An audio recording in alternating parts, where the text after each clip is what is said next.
নমস্কার, আপনারা দেখছেন ডিজিটাল কলকাতা। আপনাদের প্রত্যেককে স্বাগত জানাই। আমি অ্যাঙ্কার রূপাই ঘোষ আপনাদের সাথে। চলুন বন্ধুরা, আজকের নিউজ দেখে নেওয়া যাক। 24শে অগস্ট 2026-এ কলকাতার বৌদ্ধ ধর্মাঙ্কুর সভা অফ ইন্ডিয়ার উদ্যোগে ধর্মাঙ্কুর মহাবীর কৃপাশরণ হলে সোদপুর নিবাসী শ্রী নিলয় বড়ুয়া পণ্ডিত ধর্মধর মহাস্থবির প্রণীত মিলন প্রশ্ন গ্রন্থের নব কলেবর পুনঃপ্রকাশ ও মোড়ক উন্মোচন হয়। অনুষ্ঠানের বিশেষ বিশেষ মুহূর্ত আপনাদের সামনে তুলে ধরলাম।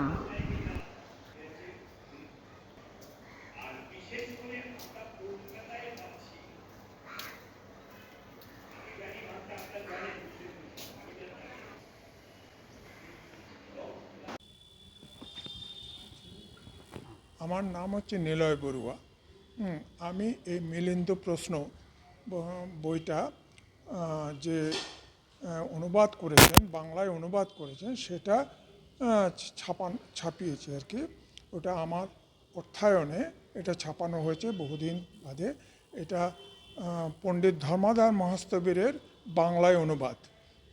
এটা আসলে পালি ভাষায় লেখা। এই বইটা পালি ভাষায় লেখা, তার থেকে বাংলায় অনুবাদ করা হয়েছে। বাংলায় আমি নতুনভাবে পুনরায় ছাপিয়েছি। এই রাজা মিলিন্দই প্রশ্নের উত্তর সঠিকভাবে দিয়েছেন এবং এটা সারা বিশ্বে বিভিন্ন ভাষায় অনুদিত হয়েছে। এটা মূলত পালি ভাষায় লেখা হয়েছিল। পালি ভাষা থেকে পণ্ডিত ধর্মধর মহাস্থবির বাংলা ভাষায় অনুবাদ করেছেন। আমি সেই ধর্মধর ভান্তের বাংলা অনুবাদটাই নতুনভাবে পুনঃপ্রকাশ করেছি মাত্র। ভিক্ষুকে 10 কপি দিলাম। উনি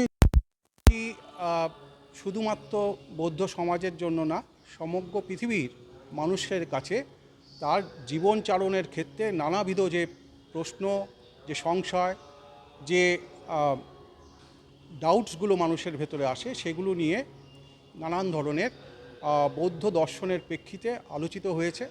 এবং এই বইটি শুধুমাত্র বাংলাভাষী বা বৌদ্ধদের মধ্যেই সীমাবদ্ধ নয়, এটি দেশ থেকে দেশান্তরিত হয়েছে এবং বিভিন্ন ভাষায়, চীনা ভাষায়, জাপানি ভাষায়, শ্রীলঙ্কার ভাষায়, পালি ভাষায়, সংস্কৃত ভাষায়, বাংলা ভাষায়, মায়ানমারের ভাষায় এটি অনূদিত হয়েছে। এবং 1977 সালে এটি প্রথম প্রকাশিত হয়েছিল। এর দ্বিতীয় প্রকাশনা আজকে হলো। এর নাম সুজিত কুমার বড়ুয়া। আমি all India federation of Bengali বুদ্ধিস্টের সাধারণ সম্পাদক।